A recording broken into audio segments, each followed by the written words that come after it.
পিঠে তীর মারা অবস্থায় রাঙা কি পারবে স্টেট চ্যাম্পিয়নশিপ জিততে? সম্পূর্ণটা জানতে ভিডিওটি স্কিপ না করে দেখতে থাকুন। রাঙামতি তীরন্দাজ সিরিয়ালের আজকে পর্বে আপনারা দেখতে পাবেন রাঙামতি ঘরে এসে তন্ন তন্ন করে বোম খোঁজে, কিন্তু কোথাও খুঁজে পায় না। অন্যদিকে জাজেসরা অ্যানাউন্সড করেন ন্যাশনাল কোয়ালিফাইয়ে থার্ড রাউন্ড কমপ্লিট হয়ে গেছে। এই রাউন্ডে রাঙামতি বোস পারফর্ম করেনি, কিন্তু আগে দুটো রাউন্ডে রাঙামতি বোস যেহেতু এগিয়ে আছে, সেহেতু এর পরের রাউন্ডে আমরা রাঙামতিকে অ্যালাউ করব। রাঙামতি বোস থার্ড রাউন্ড না খেললেও ফোর্থ রাউন্ড এবং ফিফথ রাউন্ড খেলতে পারবে, এবং এই দুটো রাউন্ড জিততে পারলেই ওনার ন্যাশনাল চ্যাম্পিয়নশিপ জেতার সম্ভাবনা আছে। তখন ছদ্মবেশে থাকা বৃন্দা মনে মনে বলতে থাকে, প্ল্যান বি সাকসেসফুল। তোকে এখান থেকে সরানোর জন্যই তো এই প্ল্যানটা করা হয়েছিল। তুই বাড়িতে যা, বাড়িতে গিয়ে তন্ন তন্ন করে খোঁজ, কিন্তু কোথাও কিছু খুঁজে পাবি না।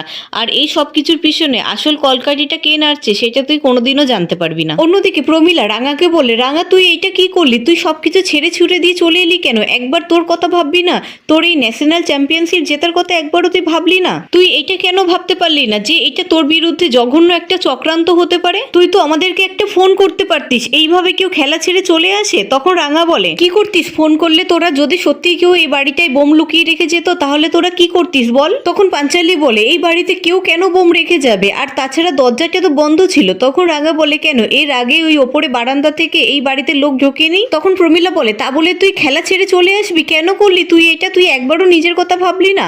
তখন রাঙা বলে, খেলা? কেউ আমার বাড়ির মধ্যে বোম রেখে দিয়ে যাবে, আমার বাড়ির লোকগুলো সব বোম ফেটে মরে যাবে, আর আমি ওইদিকে খেলা খেলবো, ন্যাশনাল চ্যাম্পিয়নশিপ জিতবো? তুই আমাকে তো চিনিস মা, আমার বাড়ির লোক মরে যাবে আর আমি ওখানে খেলা খেলে জিততে পারবো না। তাই আমি ওদেরকে বলে এসেছি আমি খেলাটা খেলবো না। আমি কি খুব ভুল করেছি মা? তুই বল আমাকে, আমি কি খুব ভুল করেছি? এই বলে রাঙা প্রমীলাকে ধরে কাঁদতে থাকে। তখন প্রমীলা কাঁদতে কাঁদতে বলে, কিন্তু তোর এত বছরের পরিশ্রম সবকিছু জলে চলে গেল। তখনই রাঙার কোচ রাঙাকে ফোন করে আর বলে, রাঙা তুমি ঠিক আছো তো? বোমা কি পাওয়া গেছে? তখন রাঙা বলে, না এখানে কোনো বোমা নেই। তখন কোচ বলে, তুমি কেন বুঝতে পারছো না রাঙা? এটা তোমাকে হারানোর জন্য কেউ একটা চক্রান্ত করেছে। তখন রাঙা বলে, আমি সবকিছু বুঝতে পারছি, কিন্তু আমি তো এই ন্যাশনাল চ্যাম্পিয়নশিপ জেতা থেকে হেরে গেলাম, আমি তো ডিসকোয়ালিফাই হয়ে গেলাম, তাই না? এই বলে রাঙা কাঁদতে থাকে। তখন কোচ বলে, রাঙা তুমি চিন্তা করো না, তোমার প্রথম দুটো রাউন্ডে স্কোর খুব ভালো ছিল, ওই জন্য থার্ড রাউন্ডটা তুমি কভার করে গেছো, কিন্তু পরের দুটো রাউন্ড তোমাকে খেলতেই হবে, তাই তুমি তাড়াতাড়ি চলে আসো। তখন রাঙা বলে, ঠিক আছে কোচ, আমি এক্ষুনি যাচ্ছি। তখন প্রমীলা বলে, কোচ কি বললো? তোর এখনো চান্স আছে? তখন রাঙা বলে, হ্যাঁ মা, আমার এখনো জেতার চান্স আছে। তখন পাঞ্চালি বলে, রাঙা তুমি একা যেও না, আমি তোমার সাথে যাব। তখন রাঙা বলে, না দিদি ভাই, আমি একা একা চলে যেতে পারবো, তোরা বাড়িটার মধ্যে সাবধানে থাকবি আর কাউকে বাড়িতে ঢুকতে দিবি না। তখনই প্রমীলা রাঙার হাতে একটি তীর ধনুক তুলে দেয় আর বলে, আমার রাঙামতি তীরন্দাজ, তুই জিতে বাড়িতে ফিরবি, তুই জিতবি, তোকে জিততেই হবে। তারপর রাঙা তীর ধনুকটা হাতে নিয়ে ছুটতে ছুটতে বাড়ি থেকে চলে যায়। প্রমীলা ঠাকুরকে ডাকতে থাকে আর বলে, রাঙা যেন এই চ্যাম্পিয়নশিপে খুব ভালো খেলে, ও যেন এই ন্যাশনাল চ্যাম্পিয়নশিপটা জিতে যায়। তখন অদিতি বলে, মামি, রাঙা এই বাড়ির একটা ইটও ছাড়িনি, প্রত্যেকটা কোণা খুব ভালো করে খুঁজেছে। তখন পাঞ্চালি বলে, আমাদেরকে বাড়ির বাইরে রেখে ও বাড়িটাকে খুব ভালো করে খুঁজেছে। তখন অদিতি বলে, ওর যদি কিছু হয়ে যেত? তখন প্রমীলা বলে, রাঙা আমাদেরকে খুব ভালোবাসে, আমাদের বাড়ির সবাইকে খুব ভালোবাসে, আমাদের বাড়ির জন্য ও জীবনটাও দিয়ে যেতে পারে। অন্যদিকে একলব্য বলে, কি রাঙা খেলা ছেড়ে চলে এসেছে? কিন্তু কেন? বাড়িতে কি বোমা সত্যি পাওয়া গেছে? তখন পাঞ্চালি বলে, না বাড়িতে বোমা পাওয়া যায়নি। তখন একলব্য বলে, রাঙা এই কথাগুলো কেন শুনলো?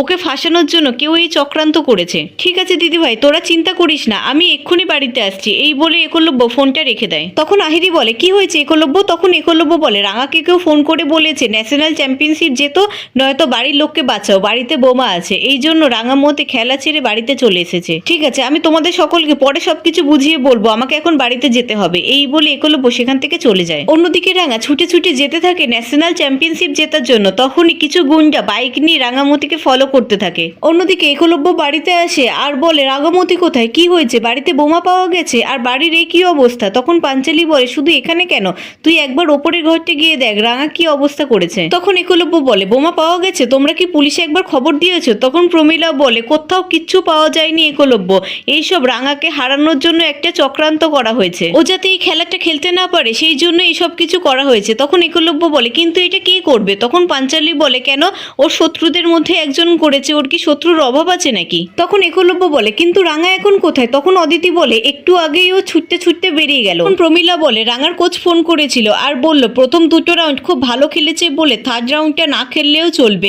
কিন্তু পরের দুটো রাউন্ড খেলে ওর জেতার সম্ভাবনা আছে, এই জন্য রাঙা ছুটে বেরিয়ে গেল। তুই যা একলব্য, গিয়ে দেখ রাঙা কি করছে। তখন একলব্য বলে, আমি যাচ্ছি। এই বলে একলব্যও ছুটে বাড়ি থেকে বেরিয়ে যায়। অন্যদিকে রাঙাও রাস্তা দিয়ে ছুটে ছুটে যেতে থাকে আর বাইক নিয়ে গুন্ডাগুলোও রাঙার পিছন করতে থাকে। তারপর রাঙাকে একটি ফাঁকা রাস্তায় একা পায় আর তখন বাইক নিয়ে রাঙাকে সামনে আর পিছন দিক থেকে ঘিরে নেয় হাতে তীর ধনুক নিয়ে। অন্যদিকে বৃন্দা মনে মনে বলতে থাকে এখনো 4th রাউন্ড শুরু হচ্ছে না কেন। তখনই জাজেসরা বলে আমাদের বিরতির টাইম শেষ হয়েছে, এবার আমরা 4th রাউন্ড শুরু করব, কিন্তু রাঙা এখনো এসে পৌঁছায়নি, রাঙাকে ছাড়াই আমাদেরকে 4th রাউন্ড শুরু করতে হবে। তখন রাঙার কোচ মনে মনে বলে রাঙা সব জায়গাতেই চ্যাম্পিয়ন হয়েছে, আমি ভেবেছিলাম এই ন্যাশনালেও রাঙাই চ্যাম্পিয়ন হবে, কিন্তু রাঙা তো এখনো এসে পৌঁছালো না। তারপর জাজেসরা অ্যানাউন্স করে ফার্স্ট প্রতিযোগী হলো কেরালার কীর্তি মেমন, পরের প্রতিযোগী মণিপুরে ইমাম লুয়াম। অন্যদিকে রাঙা তীর নিয়ে গুন্ডাগুলোকে মারতে যাবে, তখন গুন্ডাগুলো একটার পর একটা তীর ছুঁড়ে রাঙার পিঠে মারতে থাকে। তখন রাঙা বলে কাপুরুষের দল, তোরা পিছন থেকে আমাকে তীরটা মারলি, যদি তোদের সাহস থাকে সামনে এসে আমার সাথে লড়াই কর। তারপর রাঙা একলব্য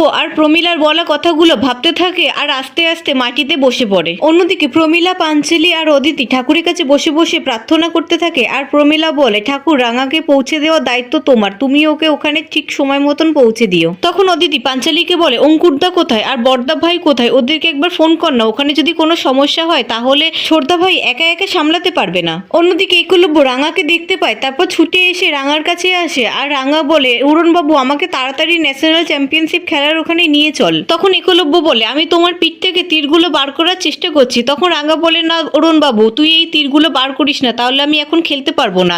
তখন একলব্য বলে তুমি এমনিতেও খেলতে পারবে না, তোমাকে এখন হসপিটালে যেতে হবে। তখন রাঙা বলে না আমি হসপিটালে যেতে পারবো না, এইটাই আমার শেষ সুযোগ, তুই আমাকে ওখানে নিয়ে চল, আমি খেলবো, এখনো 2টো রাউন্ড বাকি আছে। মরণ দেবতা তুই একটু অপেক্ষা কর, রাঙাকে এত তাড়াতাড়ি তুই নিয়ে যাস না, তুই রাঙাকে হারাতে পারবি না, আমি তোকে হারিয়ে সকলকে হারিয়ে আজকে চ্যাম্পিয়নশিপ হবই।